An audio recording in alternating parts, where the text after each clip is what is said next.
पाठ का नाम है मेरी गाय। तो चलिए पाठ को पढ़ते हैं।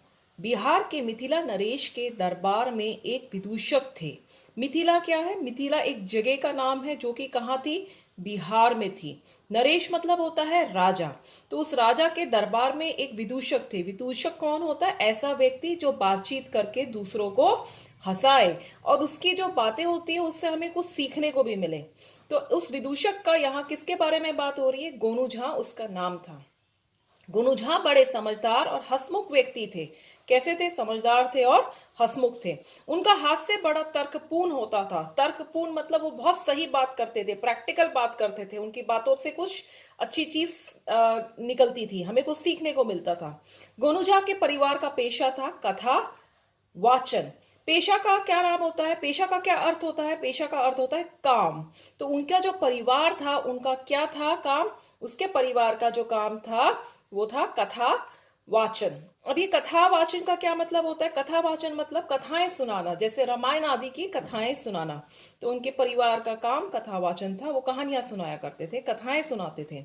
बचपन से ही गोनू झा के विचारों पर श्रद्धा और भक्ति का प्रभाव था। गोनू झा के किस्से बड़े चाव से सुने सुनाए जाते थे।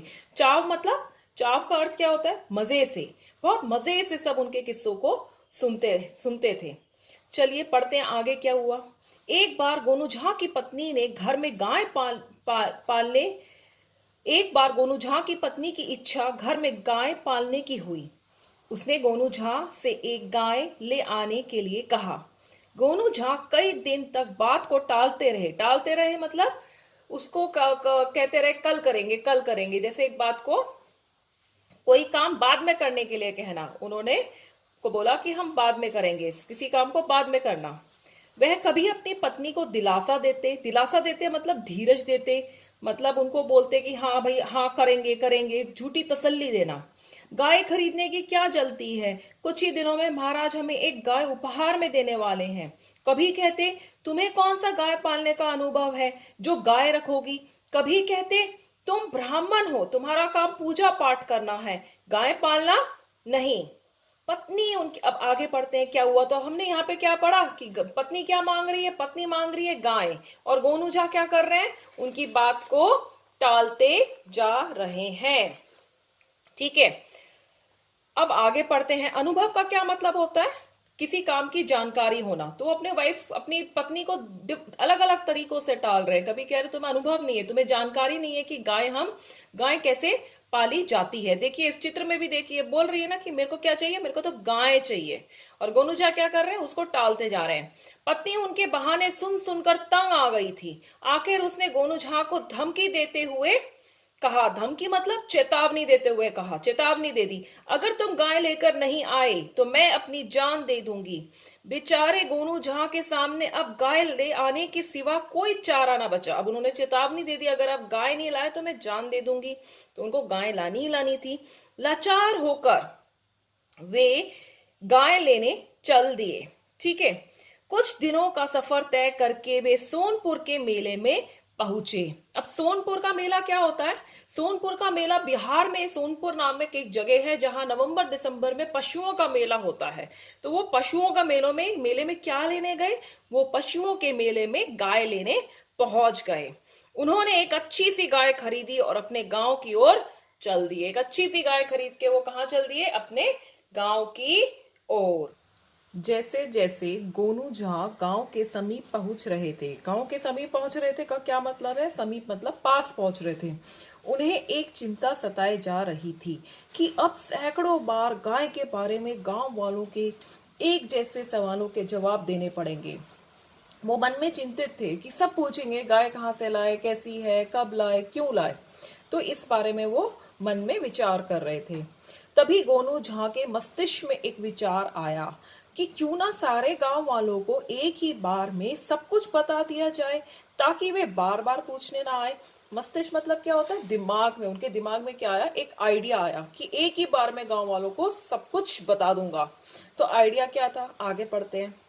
ऐसा सोचकर गांव की सीमा पर पहुंचकर उन्होंने गाय को एक पेड़ से बांधा और लगे जोर जोर से चिल्लाने, चोर चोर। गोनू झा की आवाज सुनकर गांव वाले लाठी, बल्लम, हसिया जो भी हाथ लगा उठाकर उधर दौड़ पड़े। यहाँ पर लाठी तो आप जानते ही है, लाठी मतलब जैसे ये देखते हैं जैसे हम लोग के घरों में लाठी होती है, तो वो लाठी लेके गांव वाले आ गए। बल्लम मतलब लंबी लाठी जिस पर लोहे का नुकीला फल लगा होता है, देखिए ये क्या है, बल्लम। और हंसिया क्या होता है, हंसिया घास काटने का एक औजार होता है, ठीक है। तो इस चित्र में हम देख सकते हैं कि गांव वालों के पास जो भी औजार थे, जो कुछ भी था, सब गांव वाले लेके वहां पे एकत्रित हो गए, इकट्ठे हो गए। जो भी हाथ लगा उठाकर उधर दौड़ पड़े। कहाँ है चोर, किधर गया, चिल्लाते हुए सबने गोनू झा को घेर लिया। गोनू झा जैसे कि किसी ने मुंह पर ताला लगा दिया हो, चुपचाप खड़े थे। गोनू झा बिल्कुल कुछ नहीं बोल रहे थे। गांव वाले हैरान थे कि आखिर हुआ क्या है। अब किसी को समझ नहीं आ रहा था हुआ क्या, चोर तो कहीं दिख नहीं रहा है। तो आगे पढ़ते हैं क्या हुआ। गोनू झा जब आश्वस्त हो गए, आश्वस्त का क्या मतलब होता है कि मतलब जब उन्हें भरोसा हो गया कि गांव के सभी युवक युवतियां और बुजुर्ग इकट्ठा हो गए हैं, तो वे चलकर उस पेड़ के पास पहुंचे जहां उन्होंने गाय को बांधा था। जब गोनू झा को तसल्ली होगी कि सारा गांव इकट्ठा हो गया, तब वो उस पेड़ के पास गए जहां उनकी गाय थी। वहां पहुंच कर के प्रेम पूर्वक हाथ जोड़कर कहने लगे, प्यारे ग्राम वासियों, मुझ पर संकट आया है। यह जानकर आप लोग जिस प्रकार मेरी सहायता के लिए दौड़ आए हैं, उसके लिए मैं आप सभी का आभारी हूँ। अब वो क्या कर रहे हैं, गांव वालों को आभार प्रकट कर रहे हैं। मैं आप सभी को ये बता देना चाहता हूँ कि अपनी पत्नी की इच्छा पूरी करने के लिए मैं सोनपुर के मेले से यह गाय खरीद कर लाया हूँ। मैंने आपको पिछले पेज पे बताया था कि सोनपुर के मेले से ये लाए थे, और सोनपुर का मेला क्यों होता है। इसके लिए मुझे दरबार से इतने दिन अनुपस्थित भी रहना पड़ा है। अब वो गांव वालों को बता रहे हैं कि उन्होंने गांव वालों को इकट्ठा क्यों किया था। गांव वाले ठगे से खड़े थे, ठगे से खड़े गोनू झा की बातें सुन रहे थे। गांव वाले ठगे से खड़े गोनू झा की बातें सुन रहे थे। ठगे से खड़े का अर्थ है हैरान होकर। गोनू झा ने बोलना जारी रखा, मैं जानता हूं कि आप सभी के मन में मेरी गाय के बारे में बहुत कुछ जानने की उत्सुकता होगी। उत्सुकता होगी मतलब क्यूरोसिटी होगी, वो जानने के लिए उत्सुक हैं कि क्या है भाई, गाय कहाँ से आई है। और इसके लिए आप एक एक करके मेरे घर आते और पूछते। जो प्रश्न एक दिन में नहीं पूछ पाते, वे अगले दिन फिर आकर पूछते। फिर भी अगर कुछ बच जाते तो मुझे रास्ते में रोक कर पूछते। कितना अमूल्य समय बर्बाद होता, कितना टाइम वेस्ट हो जाता। गोनूजा कह रहे हैं, है ना भाइयों। तो वो समझा रहे हैं कि भाई ऐसा है कि मैंने आप लोग को इकट्ठा क्यों किया है। आगे पढ़ते हैं। गोनू ने गर्दन घुमाकर गांव वालों पर नजर डाली। अब वो देख रहे हैं कि सब है कि नहीं। सब मुंह फाड़े गोनू झा की बात सुन रहे थे। भाई सब हैरान है कि ये बोल क्या रहा है। गोनू झा आगे बोले, तो मैं आप सबको अपनी गाय के बारे में बताना चाहता हूँ। आप देख ही रहे हैं कि मेरी गाय काली है, और जितनी सस्ती आप समझ रहे हैं उतनी सस्ती ये है नहीं है। अब वो गाय की विशेषताएं बता रहे हैं, अपनी गाय की क्वालिटी बता रहे हैं, एक तरीके से उसकी तारीफ कर रहे हैं। मैंने अपना पूरे एक माह का वेतन यानी 3 स्वर्ण मुद्राएं देकर इसे खरीदा है। माह मतलब होता महीना, वेतन मतलब सैलरी। उस जमाने में स्वर्ण मुद्राएं चलती थी, सोने के सिक्के चलते थे। तो गोनूजा बता रहे, मैंने अपने एक महीने की जो उनकी सैलरी थी 3 स्वर्ण मुद्राएं, उसे देकर गाय को खरीदा है। काफी महंगी गाय है, एकदम हष्ट-पुष्ट। हष्ट-पुष्ट मतलब बहुत ही हेल्दी है, तंदुरुस्त है। स्वभाव से बड़ी ही सीधी है, अच्छी है, उसका नेचर भी अच्छा है। जैसा भी और जितना चारा दो चुपचाप खा लेती है, मतलब उसको खाना वाना देने में कोई हमें दिक्कत नहीं है। हाँ, दूध 5 सेर एक दिन का देती है। 5 सेर एक क्वांटिटी है, जैसे लीटर होता है, मिलीलीटर होता है, तो ये बता रहे कि 5 सेर दूध देती है, ठीक है। छोटा बच्चा भी चाहे तो इसे दूध सकता है। दूध सकता है मतलब दूध निकाल सकता है। जरा भी मरखनी नहीं है। अब मरखनी क्या होता है, जो सींग से मारने वाली हो, बिल्कुल भी मारती नहीं है। बहुत ही अच्छा नेचर है मेरी गाय का। अभी तो पूरे दांत भी निकले हैं। मात्र 4 दांतों वाली पहिलौठी गाय है। पहिलौठी का अर्थ है पहला पहला बच्चा। मतलब मेरी गाय जो है बहुत अच्छी है, बहुत अच्छा दूध देती है, उसके कोई नखरे नहीं है, ना वो लात मारती है, और बिल्कुल अच्छी गाय है। गोनू झा ने कंधे उचकाते हुए कहा। कंधे उचकाना मतलब जैसे हम किसी को कुछ बताते हैं तो अपने शोल्डर्स ऊपर कर लेते हैं, ऊपर करते हैं ना, ऐसे ऊपर उठाइए अपने शोल्डर्स, और देखिए ऐसे ऐसे ऊपर किया गोनू झा ने और फिर नीचे किए अपने शोल्डर्स। प्यारे ग्रामवासियों, मैंने आपको अपनी गाय के बारे में सब कुछ बता दिया है। हाँ, अब आप सबके मन में मेरी गाय चुरा ले जाने वाले चोरों के बारे में जानने की इच्छा अवश्य होगी। अब वो बोल रहे हैं, अब आप सोच रहे होगे भाई चोर कहाँ पे है। तो वास्तविकता यह है कि यहाँ कोई चोर नहीं आया था। अब वो असलियत बता रहे, चोर वोर नहीं था।